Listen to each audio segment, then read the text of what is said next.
Cool. Okay, so I wanted to do a walkthrough of the background overlays and how to use them. For this particular video, I wanted to do it with the CDS because I'll be doing a lot of background overlays of the CDS anyway. So how to do that, and then also how to time lock it if possible, if we have time to do that. Um, Yeah, so the CDS button I want to kind of put onto it is the initial questions one.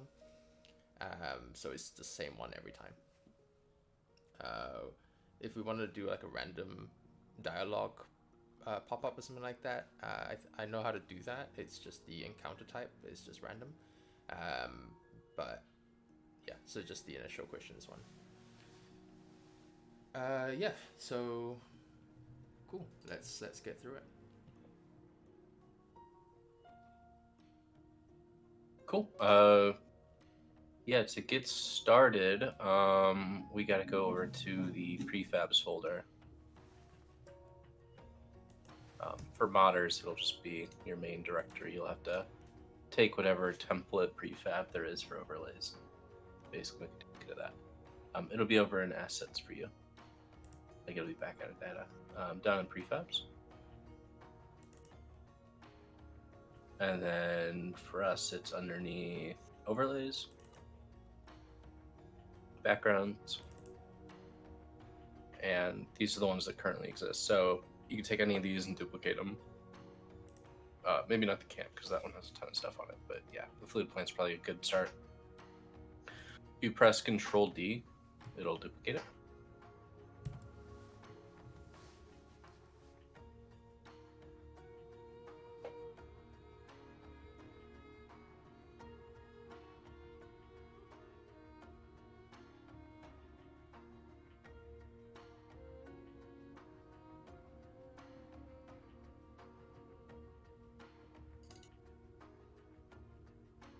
So basically, this needs an actual art asset in order to do this properly, right? No, not necessarily. You can use placeholders and stuff. If you want it to look cool on the background, then yeah, it needs art. You can make it without art if you need to. Okay. Would you like me to screen share? It takes me maybe 2 seconds to duplicate an asset. I don't know why it takes you so long. Yeah, it's my computer. It's slow. Yeah, if you'd like, I could just screen share and it would take probably 5 minutes to run through this, but that's no, up to I'd you. rather do it, walk through it myself, because this is Okay. gonna be, yeah. Anyway, okay, so we've done that. I'm gonna rename this to CDS pose 1. Okay, so we've got this. Now what? All right, now double click on it.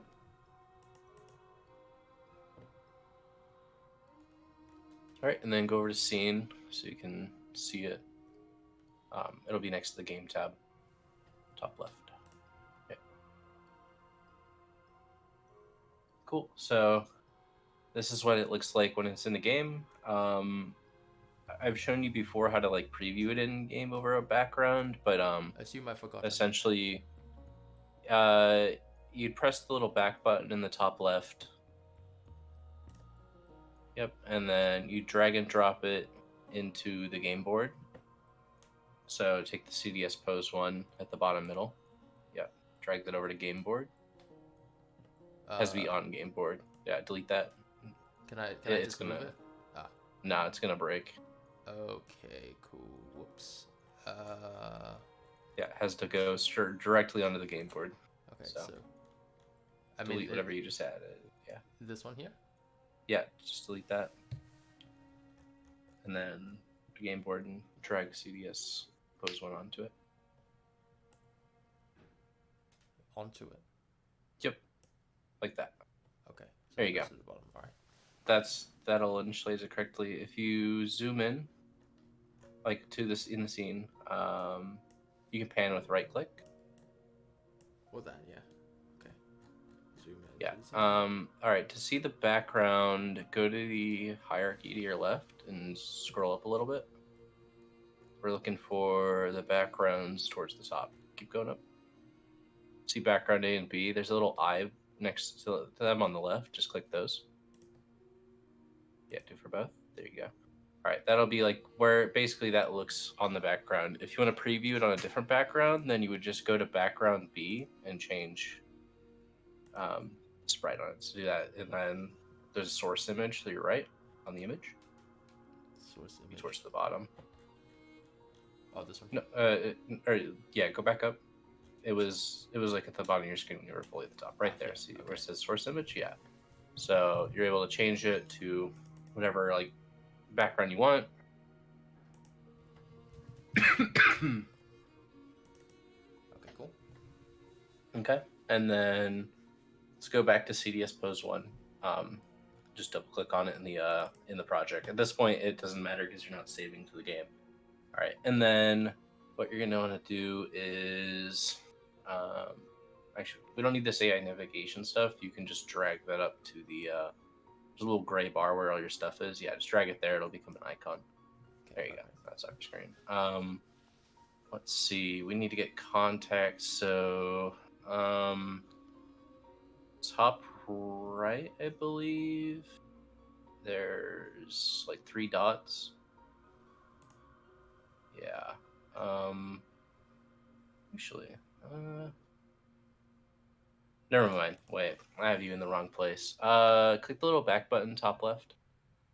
Sorry, I'll have to go through a little roundabout. Scroll down to the bottom of hierarchy. Find your CDS Pose 1 there, and then top right, click open. That'll let you get it in context. There's a button in the very top right that says open on it. It's a little down from where you're at right now. Ah, there. Okay.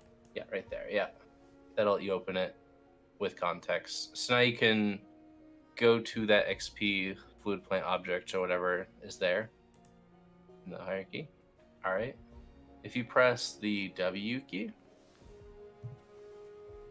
it'll give you the move tool. If you press the E key, it'll give you the rotation tool.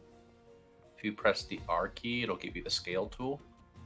And the T key will give you the UI canvas tool, which lets you kind of like drag, drop, move around, basic like transformation scale of 2D.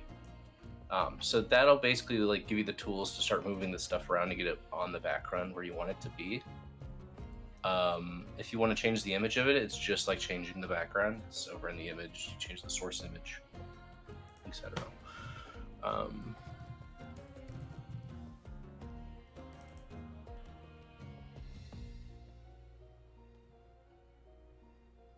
And the color, I assume, actually, like, yeah, okay, does that. Let's not do that. All right. Yeah. Opacity. Also, max set. Okay. Let's fix your game real quick because it's kind of like extremely pixelated. Go to game. Oh, you're on 4K. Okay, never mind. We can go back to scene. I don't know why you're. It might just be Discord screen share that makes it look weird.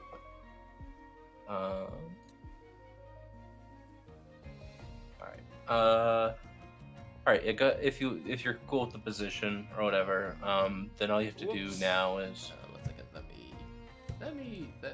I was not actually good at the position. Yeah. As soon as you do, let me know. I guess there's no way to make her like hide behind something, is there, or like half show it? No, Is that there would a be. crop button? No, you would have to do some art-related stuff for that. Like I could do that kind of stuff. It's kind of the same for shading. We will have to eventually go and make specialized assets for these places. But if you just want to go, throw it in there, like just slap it there for now until we can get like the asset edited, that's fine. Also, when you're scaling, I recommend holding Shift. Yeah. It'll keep it uniform so it doesn't become stretched incorrectly. Because if you see in the top right, you can see the width and the height are no longer uniform because you scaled it once wrong. So yeah, I've held shift. I've held shift now. All right, yeah, you'll want to still fix it because it's still ununiform. Hang on. Top right, see the width and the height. Oh, okay. Yeah, just change those to be the same value. It's still ununiform. Yeah, the width Height, not below. That's position. Okay. Width and height. Is it the scale or? It's right below. It's right below position.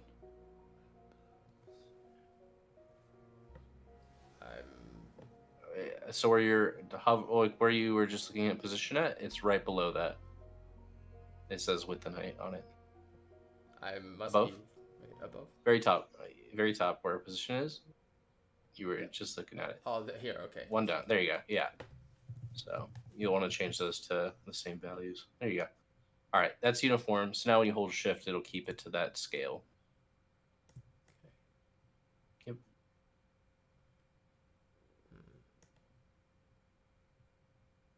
Trying to figure out a place to put it where it's not immediately obvious, but still big enough to click. That'll do. Okay, cool. Yeah, if you want to shade it at all, you're able to just like tint the image too. If you tone it down a little gray, for example, it'll look a little better shadowed. That might be a little too dark, but if you okay, here I'm gonna help you with colors some more. I'll give you a little lesson. Click the color slider or like the color. If you the RGB 0 to 2055, it's like kind of little up. It's like a drop down. Yep. That go to HSV. This gives you a little more tone range, so you can take that V value, which is basically like your like luminosity, and you can bring that up a bit. You can kind of get like a brighter look to the current color you're on, so you can key tone and then bring it up. Okay, Get so a this little is hue more saturation, accurate shadow. vibrancy, something like that. Something like that. Yeah, it's gonna end up being like the luminosity of your thing though, essentially, like if you're doing light. So. Okay, that's cool. Is this environment art tips you're giving me? I suppose it's kind of just the shitty workaround we have to do for now. That's fine. All right. Okay. Then yeah, this actually makes it look pretty decent. Not great, but decent. Good enough. I'm happy with that. Yeah, good enough for now until we have specialized assets. Yeah. Cool. All right. Save in the top right of the scene. That'll just make sure that if the game crashes for whatever reason, you don't lose what you just did. Sweet. Control S will work as well, right? Yes. Welcome to another episode of This Is Why I Don't Playtest, because everything... This is why I rarely playtest, because every single time I playtest, it takes this long, or longer. Yeah, you need a SSD. This is bad. I am on SSD. Really? I don't know then, because like for me, this is like I press Control S and it takes at most like 10 seconds, and that's like to save like the entire skill tree because it's a lot of objects. Like yeah, I get I don't that, have but like I don't know. I don't know, man. I've got a 2021 gaming laptop, so you'd think the specs would be like decent. Yeah, I don't know. Is it slow for other things? No, just Unity. Huh. Weird. Ableton, I have no idea. Vegas Pro, it runs them fine. I do have a lot of programs open, but none of these are particularly high spec programs. Shouldn't do anything, yeah. So don't know what's going on there, but anyway. I keep tons of stuff open with Unity as well. Might be like memory, maybe if you don't have enough memory, but yeah, I don't know. I mean, when I downloaded Asteria the first time, I had like 400 gigs left, and it had exactly the same problems. So. Yeah, I don't know. Okay. Okay, moving on.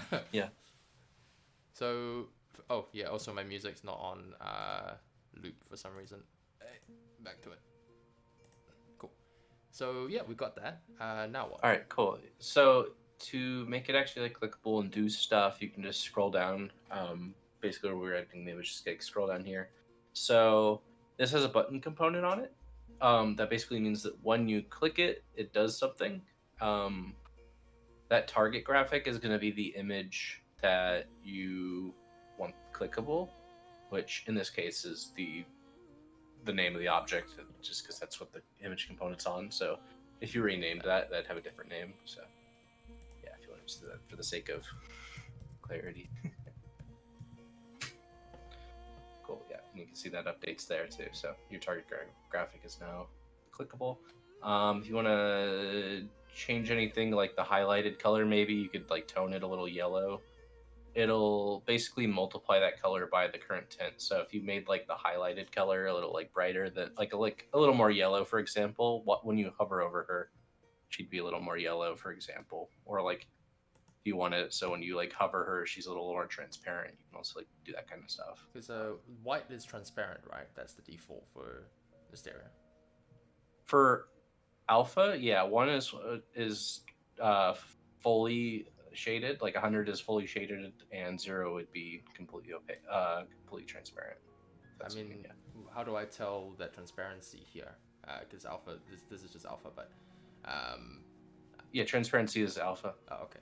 So if I wanted her to flash, okay, let's say green.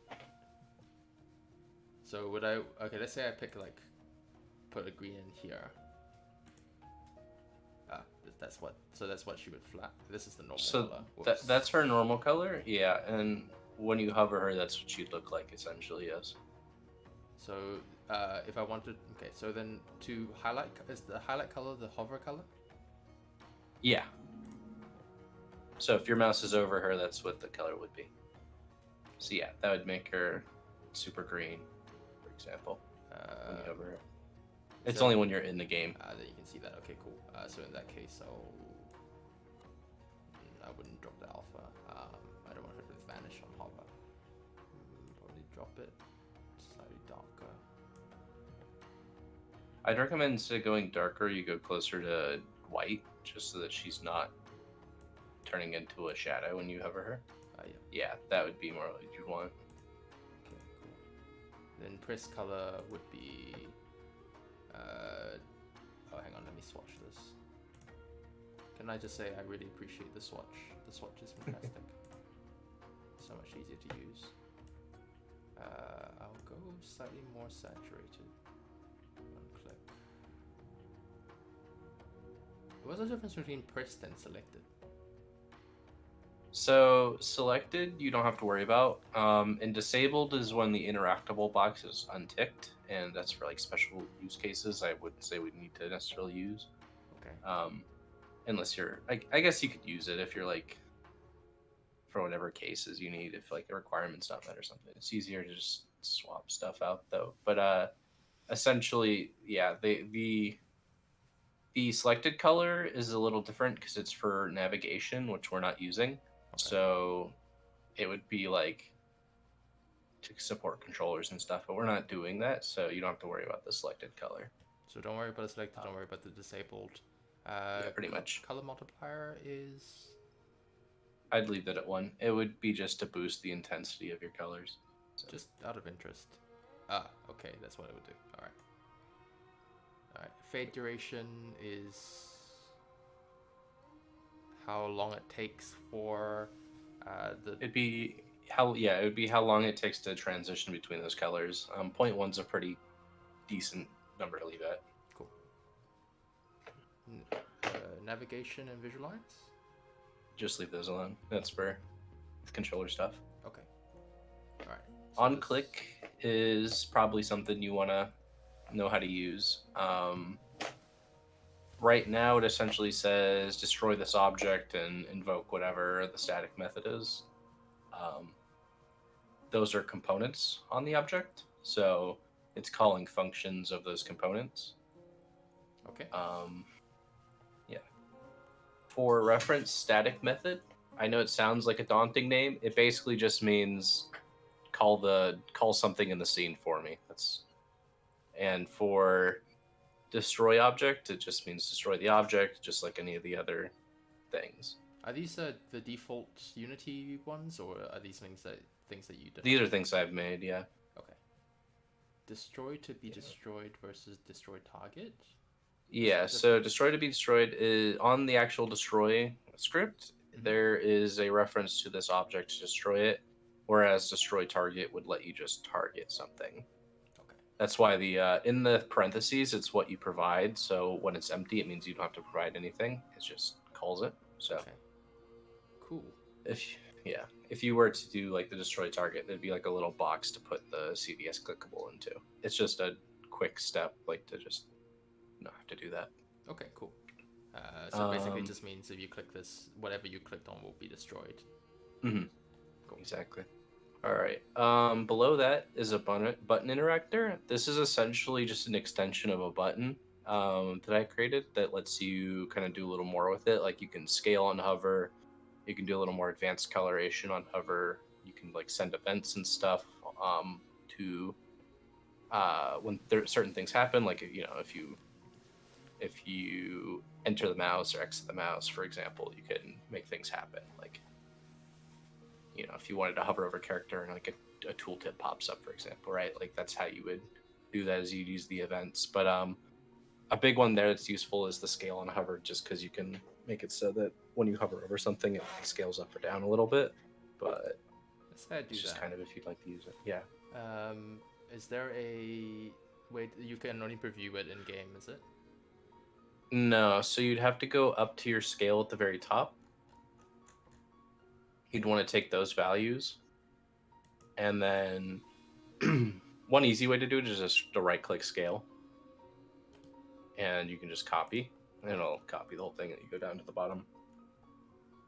Right-click default size, and then paste.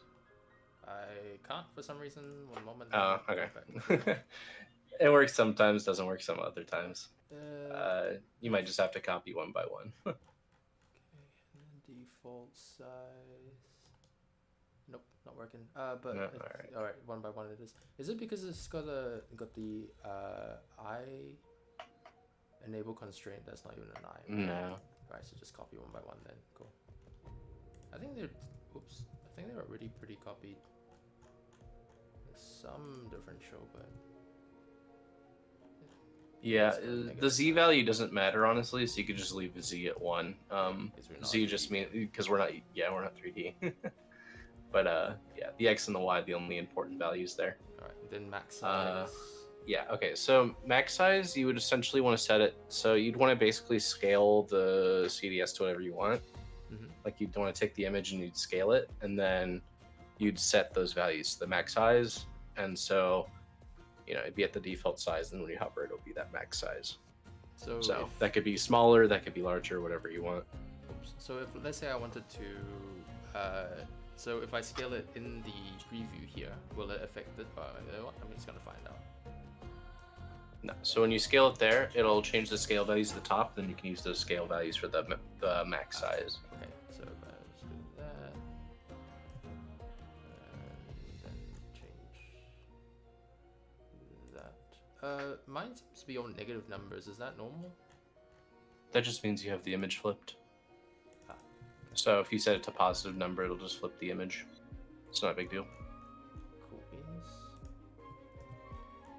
I feel like this is not actually changing the sizing, or has not actually changed the sizing. No, it's because you use the UI you use the rectangle tool instead of the scale tool. Yeah. Okay. Sorry, I should have catched you on that. I didn't think about it. No, that's that tool changes the width and the height. It doesn't change the actual scale of the object. All right. So scale of the object is it'd be the E tool, I believe. Yeah.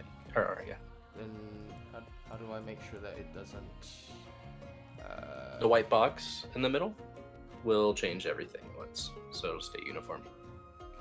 Shift to make it snap, and then you can snap it if you'd like to certain values.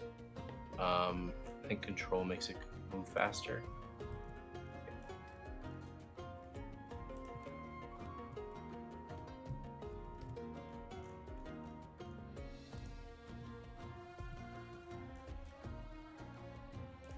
If I wanted to revert it back to normal, I could actually just take this and copy it back, and that would do it. Yep, exactly. Whoop. You might want to readjust your height and width too, just because you changed those. Looks like you might have accidentally copied on top of the other number. Okay. Yeah, you did it again. You have to, you can't, if you paste it twice, it's just going to turn it into a math equation because there's two minuses. So, yeah, you're making it 806, or, You're making a humongous number, 8,067,000 or whatever it is. Oh, because it didn't copy the 0 point. Yeah. Oh well, references for what happened. Oh, it is upside down now. You made the y negative. Yeah, there we go. There you go. Well, this is one of the ways that things can go wrong, and so this is useful for someone who's trying to mod and doesn't know how to use Unity, like me. Cool. Worked out. Yeah, if you want to scroll down, some more. What else do we have here? Button interactive script. So that was scale on hover. Static method script. Oh, one more thing is there's a scale transform override. Yeah. If for whatever reason you didn't want this object to scale and you want something else to scale, that's also an option. I thought I would just mention that. Okay, awesome. And then you can just ignore add interactors list. That's for me. Okay, so for this one here, or I guess for someone who will be modding in the future, what does the add to interactors list actually do? It adds it to a arbitrary list on a script. It's for tracking certain things that need to be enabled and disabled for certain events. It can just be completely ignored. It's not currently used right now. Is it for like the rocks for the mining and stuff like that? Would that be on the No. list? Okay. It's for me testing essentially. Okay, cool. So you can ignore it. And scale transform override would be for, so if I didn't want this to expand. Yeah, say you wanted like a rock in this like to the side to scale when you hovered the Dryad Spirit. That's how you would do that. Okay, that's interesting. Probably also needs a tooltip, but anyway, that's fine. This will do for now, the explanation. Okay, so down here, the static method script, which is the dialog manager to start a dialogue, which I'm about to change because I don't want to. Yeah, you'll probably want to drag the inspector over too, so that your stuff doesn't look like it's enclosed in a small little box. But so you're not seeing an overlapping amount of. Yeah, if you want to drag, there's little lines in between like class, method, and parameters. If you want to just drag the line between method and parameters over too, you can. I'd keep it a little larger still, but yeah, if you want to drag that over, you can see a little better. But on here, so there's the actual dialogue you're doing. There's also a variable type, so you can change what that function takes. So if you wanted it to be something else, you can change it to that. Those are what's supported right now, but I'll add more support in later as it's needed. Cool. But only certain functions take certain parameters. So to basically know the class method and what it takes, we're going to need that for modding documentation. So we definitely probably want to drop down for these ones as well, because right now it requires you to actually know the name of the class. Which yeah, I can't. I mean, I could technically, I guess, do a drop down. It's just not supported right now. But yeah, that's probably a good idea. I'll write that down in my notes to add later. Drop down like this one, like this string drop down here, and probably also for method, which is the same issue. Yeah, let me go throw that in the task board in the backlog. Cool. But of course you can, because this is on the same Odin third party, we can just add new ones here if we really want to, or new ones up here if we really want to. That's for parameter though. Okay, so this plus sign here for parameter adds it to this particular class method, whereas the top plus sign actually opens up an entire. Yeah, so you could call. Okay. Yeah, so you could call a different method essentially. Cool. The inner one would be if you want to call that same function with this like a different parameter, basically. Okay. What does invoke? Like if you're taking, I was going to say real quick, if you're taking like a list, for example, like say you need to remove like, I don't know, I get a great example, but like a certain method that requires a list of things, that's how you would do it, just having multiple parameters. So like if you can only mine one rock in a field full of rocks, then you could remove multiple rocks with this. Yeah, kind of, yeah. Cool. Versus, yeah, so what does invoke do? So invoke will just switch the type. So if you have a different type, then you click invoke, it'll switch what type it is. Like that. Okay, that's cool. A string. So you'll want to set that back to dialogue. I will indeed want to do that. you'll crash the game otherwise. It has to be the right type to the right method to the right class, otherwise it'll just crash. So Great. that's why it needs to be documented. But yeah, there's a lot of methods and there's a lot of classes that just Yeah, and I know exactly one of them currently. One of each. All right, so yeah, a lot of them are commands right now too to make it easier for testing and stuff. But yeah, it's just for modders it needs to be more clear. So I will get to that eventually. That is on the list of things to do. perfect. Down here, All right. so each of these ones are drop downs. So I'm assuming this is the format of Unity. So one for the button, one for the static for the things that the button does, and then one to destroy the object at the end. Yeah, it's not necessarily Unity's thing. So these are called components, and they are like different pieces of the thing basically that make up the thing. So you can add and remove them. So if you didn't want this to have a destroy function, for example, you just right click it and you'd like remove it. It'd like be a remove component, and you would just remove it entirely. Right. And then If you to want it add back, you can back Control in. Z. If you wanted to add a component, then you can do that and find it there and whatever. Cool. Just know that you've lost the reference above to this thing now, so you'll have to reset it. Okay. On the button itself. I'm going to Control Z everything. That way I don't lose the references. Cool. So here we are. So to destroy, this is the destroy. So CDS pose, that will also destroy the clickable because it's contained within the CDS pose one. Whereas if I just did the clickable here, then it will only destroy the button, but it wouldn't actually destroy the picture. Yeah. Okay. Well, it would destroy the picture because it's the image. The actual pose itself is the parent object. So if there was anything else underneath that pose, that would also be destroyed basically. I see. Okay. It's just it's a like it's like an additional layer, I guess you could call it. And so this would be destroy on start, awake, or enable. Those are different. Those are different timings to the Unity engine. For the most part, people will probably just want to be on enable, and then you'd want to set the time to destroy to whatever if you were doing that. So like, you set that to like destroy and enable time to destroy 10. It would destroy itself 10 seconds after spawning in, basically. I see. That's how that works. You can disable all those destroy events.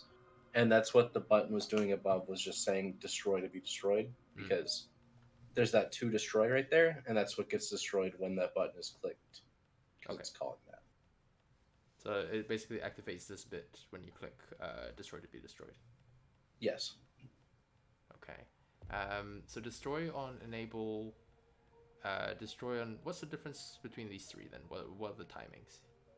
Okay, so start is when the game first initializes. If the object is not enabled when the game initializes, then it just probably won't run.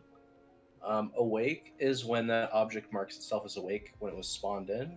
And enable is when that object first becomes enabled. So that could be spawning in, being disabled and re-enabled, that kind of stuff. So roughly the difference is that destroy on start is when the game begins. Destroy and awake is when the background gets rolled and it's showing up. Kinda, yeah. Okay, and then destroy and enable is dependent on the script. Yeah. No, destroy and enable is dependent on when the object is enabled. What does enable mean in this particular case? So objects can be disabled and enabled. So when they're disabled, they disappear, and when they are enabled, they appear. So essentially, it's whenever you turn the object off and turn it back on, that would be enabled. So when the object appears technically on screen, and then the time is after that point in time. And if you leave all of them off, then it's basically indefinite timing. Like this one doesn't apply if nothing's ticked, and only when you run the destroy to be destroyed or something, destroy target or whatever. Yep. Cool. All right. Cool. Then back in here, so we want to make sure that we have static method invoke, which we have now done, which is this one here. Yep. And invoke will just call all those functions on the there. Yeah. Okay. Awesome. So that's that. And then then I have to do this for every single background I want her in, right? Yeah, pretty much. So back to Yeah. So if you want to save real quick before you back out, and then I think you set the dialogue, right? So I just said that. cool. But the question is that right now the color is set to this particular background. Do I need to do new instances for every different color? Yeah. So if you want her to be on a different like background, yes. If you want her to be on the same background, no. Yeah, that's fair.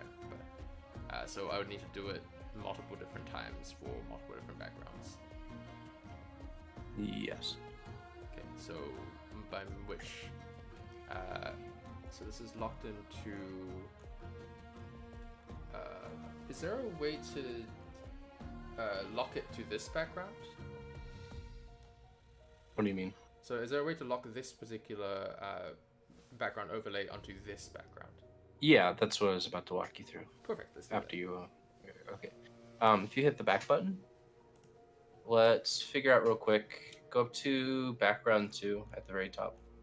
Let's figure out what background we're on in the first place. So we're on number 12. All right. So if we go to the data folder in project. Nice. Favorites. Favorites. All right. Just for people watching. Yeah. All right. That's not a native Unity feature. But it is in our project. Added in, yeah. Hey, okay. All right. Let's go to the background overlays folder. It's in the top left. Yep. Right. You can either duplicate it or you can go to create. I'm gonna create. And then, yeah, Asteria, and then for a background overlay. Yeah. So when I create a background overlay, it creates faster than if I duplicate something. I have no idea. That's so weird. All right, and then we'll name this 12. Actually, I'm gonna call that com 12. All right. Cool. So now we need to type in the background name. So whatever it was, I believe it was TriStress 12, and then the prefab name will be whatever you. Yep. And then the prefab name will be whatever you named the prefab. So if you want to scroll down to the bottom, you can double check what it was. I think it was like pose something. Oh, the prefab name. Okay. Yes. So whatever you named it down there, CDS pose 1. That's what you would type into that prefab name.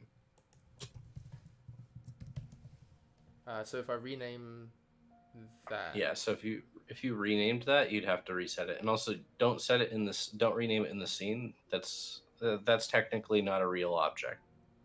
So you'd have to click select in the top right, next to the open button. Okay. Select. That'll send you over to the folder with it in it. So it highlights in the bottom. Yeah, you'd want to rename it there. Anything in the scene, essentially, unless you saved the scene, gets deleted, and renaming it does nothing in the scene. So you need to change it in the project folder below. Yeah, and don't work in the scene, essentially, is what I'm saying. If you're working in the hierarchy, just assume unless you're inside of the prefab, just assume those things are being deleted no matter what. So okay, any change there is not going to actually stick. Okay, so work only in here. So work in here. Cool. Yep. So that was renamed. So let's go back to the data folder and change that ID. Switch. Okay. So back to data.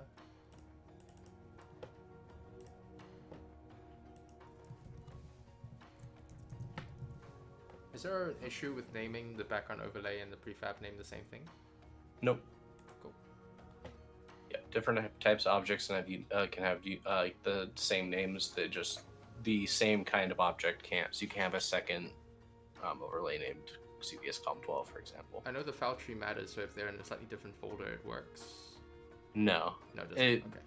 Things have to have unique names. There can't be like duplicates of the same type. Okay. Like you could have an item called CDS Column 12 and be just fine, but if you have another background overlay called CDS Column 12, it will just be basically unloaded by the mod loader because it doesn't support duplicated names. Okay. So then from here, do I need to make it addressable? No. Okay. Nothing in the data folder should be addressable. Hmm. Hmm. I'm gonna need to double check that because there's a couple things that are addressable. I think it's dialogue and encounters currently that are addressable. No, the only thing in the entire game that needs to be addressable is images. Okay. All right. So then from there, we're looking at. Okay. So I've got this background overlay now. What do I do with it? So now you just throw it in your content bundle and it'll just work. Oh, okay. For modders, this would be basically just exporting it in your payload. Awesome. I'm gonna pretend that I know exactly what you mean by that. Yeah, for modders, there's a little button in the top that just, I think it's under Asteria, and it's like mod loader and then export, and then it'll just package your stuff up. Sweet. So I will need to add both the background overlay as well as the prefab, right? Yeah, you'll have to add the prefab to yours. For modders, that would be including the prefab with their packet. This doesn't change name. Did you rename it for sure? Yes. Control Z real quick. Go to the prefab section.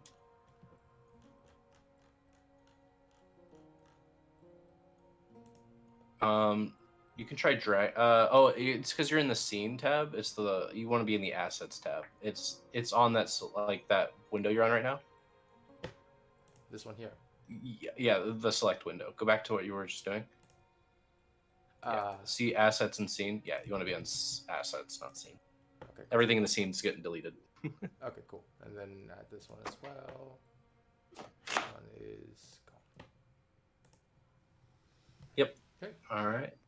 And now whenever you come across this background, you'll see it. And to just make sure that we save things, go to don't Control S, it'll save the scene. Okay. We want to go to back to the main folder. Go back to clear search, go back to assets. We're going to scroll down to find scenes. And then you're going to double click game. And then press don't save. Don't save. That'll just basically reload the game, the game's scene, and it won't actually save those changes, but it'll save every other change. So when you press save after this loads, everything will be saved without changing the actual main scene. If you accidentally save and you change the game, just make sure you revert it in source control. Right. So if you see the file in GitHub saying the game has changed, just discard that. Yeah, the game.unity in specific. Yeah. Because if you leave that prefab in there, it'll break things. So. Cool. I look forward to doing it at least once, and then for you to yell at me about it. Yeah. Hopefully not, because when the scene merges, that's a catastrophe. Fantastic. All right, and now if you just want to go to File and then Save. So just Control S, basically. Or Control S, yeah. I'll do it visually. It'll save everything else, and then whenever you come across that background in game, you'll essentially see the Dryad Spirit there, and we click her. Can we make it that it only appears every now and then? So, or by time, for example? Yes. I don't know how good the interaction requirement system is set up with it yet. I am planning to go and do some of those interactables as examples, like the mineable rocks and stuff, pretty soon. Yeah, I don't have any. I don't know when the timeline looks like for doing that, but I believe the interaction requirement should work. So there's a location overlay. You can see that there on the actual CDS column 12. If you go to interaction requirement, you can set things there to make it actually appear. Well, you can set things to appear, I guess, but this is yeah, we can go through the janky method. Actually, this is fine. Is this the janky method? Yeah. You pretty much never want to work inside of a prefab unless you're actually have the prefab loaded. I'm That's why assuming it's gonna take you forever because it's trying to resave everything every time you click a button. uh, So open up CDS 12 instead. CDS. I mean, this You're is there. Yeah, just double click that. that's what. So there you go. Now you're working inside of it instead of like on the object itself. So now that you set that, go back to the CDS column 12. All right. Scroll down a little bit. So you're gonna want to open up the linked objects and linked icons. All right, cool. Those are already configured. So essentially what this is saying is if the requirement's met, then all these things are enabled, and if it's disabled, all these things are disabled. So it can't be clickable, it's not going to be visible, kind of stuff.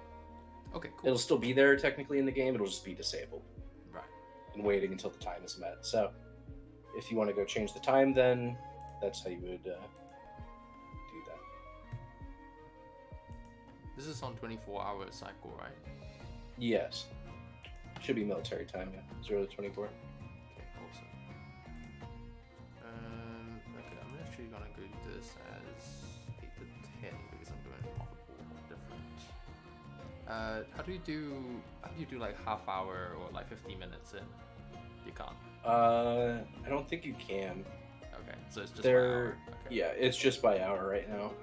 I didn't think there would be a necessary there wouldn't need to. I don't think there's a reason why you necessarily would need. Yeah, and frankly, Minutes, you think? the minutes move so quickly. There's no point in it anyway. Yeah, and it's worth noting that as time moves, this thing will just despawn. Like it'll randomly just like pop out of existence if the time is past the range. Just so you know. So. Unless you put the time destroyer to be, unless you put the fade to be slightly slower. No. No, it just vanishes. Okay, cool. Yeah, this thing will just vanish. Is there a way to make the destroyer and destroyed fade? No. Okay. Okay, that's fine. I was just saying for the interaction requirements because this checks and disables all this linked objects, icons, and buttons, right? So that's what's linked here. Yeah. So if the requirements met, it's on, and if the requirements aren't met, then it's off. So if you go outside that range, for example, then it's just going to disappear for you. All right, that's fine. That's totally fine. Okay, cool. Cool. And then that's basically just repeat for every background object. Then you need to do them. By the way, this CDS clickable, this one here, is this also a unique name? Does it also have to be a unique name?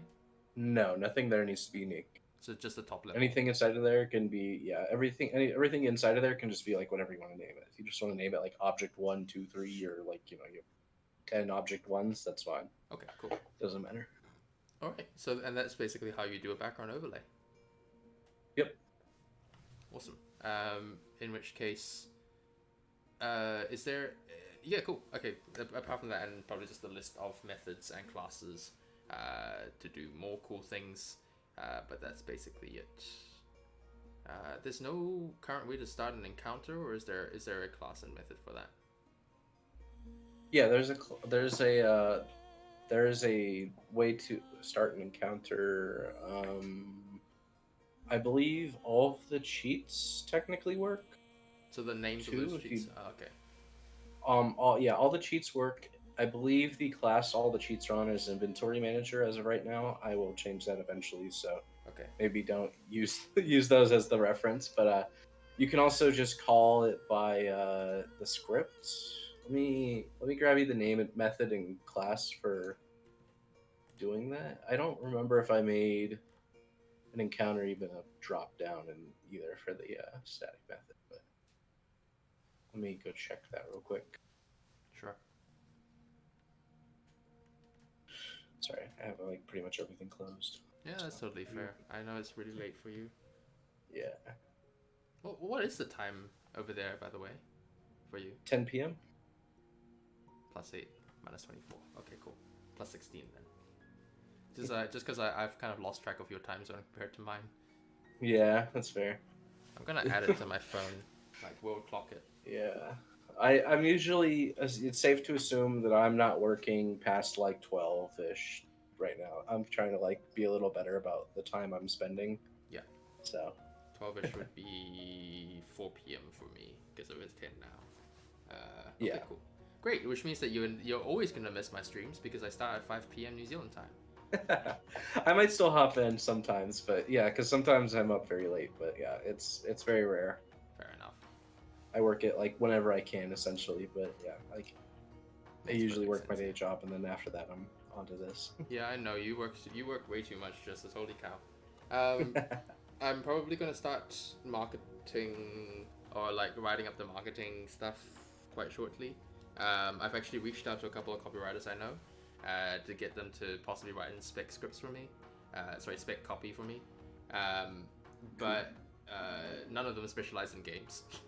They all, in fact, they both told me that they specialize in anything but games. So Yeah, that's how most indies go. Most people in indies are not necessarily game related in almost every time. Like there's almost always somebody that's not actually part of games that somehow finds their way in. So yeah, I mean, super I don't know normal. if you saw that INET post on they're doing it for money. I think it's like $500 or $1,000 a month for full package games marketing. Nah, I We didn't see. definitely can't afford, but Yeah. but it is there. I'm gonna see what I can do with myself, but because I'm working for cheap.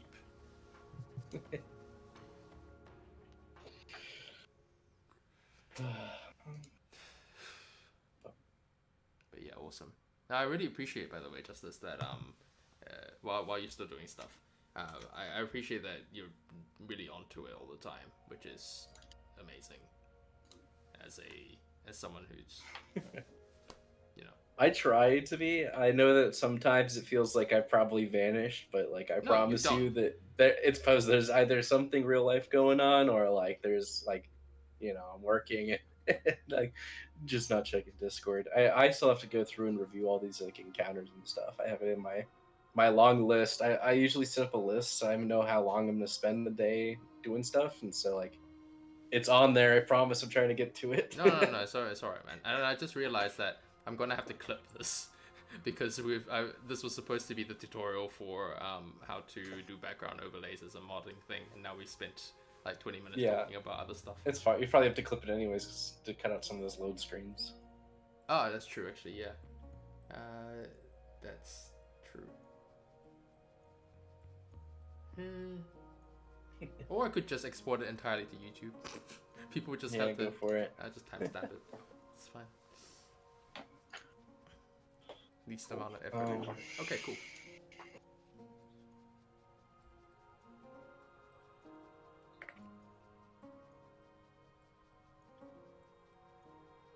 I think you know what we can talk about the methods and classes and stuff like that on a different video because that's probably for the best. A lot of it's not even fully implemented yet, and cool. It will be eventually. Yeah, no worries. And all right, I'll just end the stream here, and then I'll just export it to YouTube when it's done processing. Sweet. Cool. Sounds good. Thanks, Justice.